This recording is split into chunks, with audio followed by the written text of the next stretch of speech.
Hello दोस्तों, कैसे हो आप सब। उम्मीद है आप लोग बहुत अच्छे होंगे।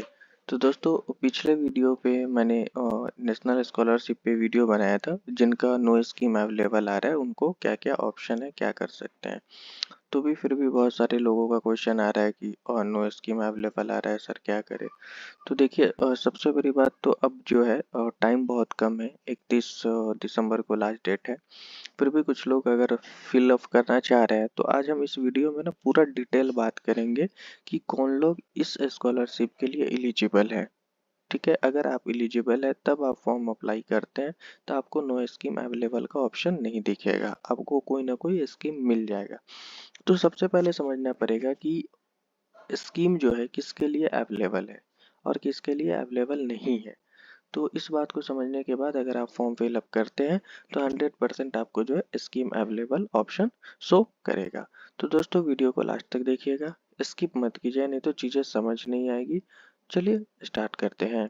तो सबसे पहले हम जब नेशनल स्कॉलरशिप पोर्टल पे आते हैं तो यहाँ पे आपको दिख जाता है कि कितने तरह का स्कीम है।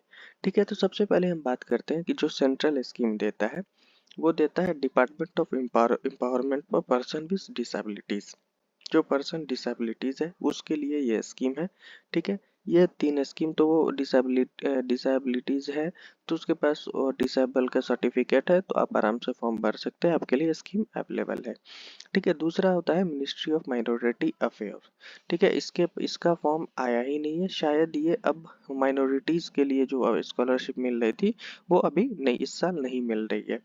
ठीक है, उसका ministry of social justice empowerment जो स्कॉलरशिप देती है वो top class education scheme SC student के लिए देती है। ध्यान में रखिएगा, एससी स्टूडेंट अगर आप हैं तो आप एलिजिबल हैं। ठीक है, उसके बाद पीएम या सभी central sector scheme for top class education bachelor of OBC student, EBC and DNT student के लिए देती है पीएम या सभी सेंट्रल स्कीम। ठीक है, तो अगर आप ओबीसी ईबीसी है और डीएनटी है तो आप इसको अवेलेबल है। ठीक है, उसके बाद हम करते हैं उसमें सेम ये कॉलेज के लिए भी ओबीसी है, स्कूल के लिए भी ओबीसी है। ठीक है, उसके बाद हम आते हैं मिनिस्ट्री ऑफ लेबर एम्प्लॉयमेंट में, इसमें भी जो है beedi worker, cine, OMCL, SDM worker को मिलता है। ठीक है, उसके बाद हम आते हैं ministry of tribal affair. Tribal affair में उस बंदे को मिलता है जो शेड्यूल्ड ट्राइब से बिलोंग करते हैं, जिनका कास्ट एसटी है। ठीक है, उसी के लिए उनको मिलता है। उसके बाद आते हैं department of school education and literacy, मतलब नेशनल कम मेरिट स्कॉलरशिप। ये स्कॉलरशिप में एक कंडीशन है जो बहुत ध्यान में रखना है कि आपका 12th में 80% से ऊपर है तो आप इस स्कॉलरशिप के लिए एलिजिबल है, नहीं तो नहीं है। उसके बाद आता है department of higher education central sector scheme scholarship for college and university student. इसमें भी आप 12th में 80% है तो ही एलिजिबल है, नहीं तो नहीं है। उसके बाद आता है मिनिस्ट्री ऑफ होम अफेयर। इसमें जो है सिर्फ जो है असम और आर्म पुलिस फोर्स, आर्मी और असम राइफल में अगर कोई बंदा है तो ही आप इसके लिए एलिजिबल है। अगर आपके फादर या मदर कोई भी है तो आप एलिजिबल हैं।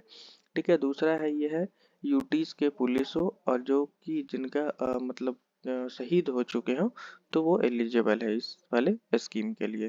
उसके बाद आते हैं आरपीएफ, आरपीएफएस माइनॉरिटी ऑफ रेलवे। ये उनको लिए है जिनके फादर आरपीएफ या आरपीएफएस में है। ठीक है, बाकी और लोगों के लिए नहीं है। उसका नॉर्दर्न ईस्टर्न काउंसिल जो है ये स्कॉलरशिप मिलता है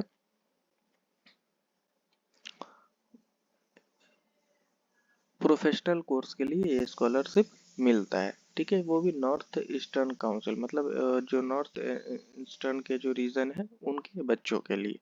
ठीक है, उसके बाद हम आते हैं यूजीसी आईसीटी एआईसीटी जो स्कीम देती है Ishan Uday scheme scholarship for north eastern region, वो नॉर्थ ईस्ट वाले लोगों को ही मिलता है। National scholarship for post graduate studies, अगर आप पोस्ट ग्रेजुएट कर रहे हैं तो ये आपके लिए है। यहाँ पे मैंने पढ़ा है इसके कंडीशन में कहीं पे भी 80% या ऐसा कुछ लिखा हुआ नहीं आ रहा है, जो आपको ये जो है मिनिस्ट्री ऑफ एजुकेशन देती है। ठीक है, यूजीसी के थ्रू, तो ये आप एलिजिबल है। उसके बाद हम आ जाते हैं स्टेट स्कीम। स्टेट स्कीम में आप देख लीजिए, अगर आप इस स्टेट से हैं, अरुणाचल, अंडमान एंड निकोबार, चंडीगढ़, छत्तीसगढ़, दादरा नगर हवेली, गोवा, जो यहाँ पे लिस्ट है, अगर आप इस स्टेट से बिलोंग करते हैं तो आपको एक जो है वो स्टेट गवर्नमेंट स्कॉलरशिप देती है जिसके लिए आप एलिजिबल हो। और एलिजिबल के लिए है ना, फॉर्म फिलअप करने से पहले आप एक बार गाइडलाइन पढ़ लिया करें। गाइडलाइन पढ़ने से ये होगा कि आपको वो दिक्कत नहीं आएगी बाद में फॉर्म भरने टाइम की नो स्कीम अवेलेबल आ रहा है। फिर भी अगर आपको कोई दिक्कत आ रहा है तो आप कमेंट करके बताइएगा कि आप कौन सा स्कीम भरना चाह रहे हैं, जो इस वीडियो में जो स्कीम आपको डिस्कस किया गया है। उसके बाद अगर नहीं आ रहा है, नो स्कीम अवेलेबल आ रहा है, तो फिर हम आपको बताएंगे कि फिर क्या करना है और क्या ऑप्शन है, आप एलिजिबल हो या नहीं हो। तो चलिए दोस्तों, इस वीडियो में इतना ही। फिर मिलते हैं ऐसे ही किसी दूसरे वीडियो में।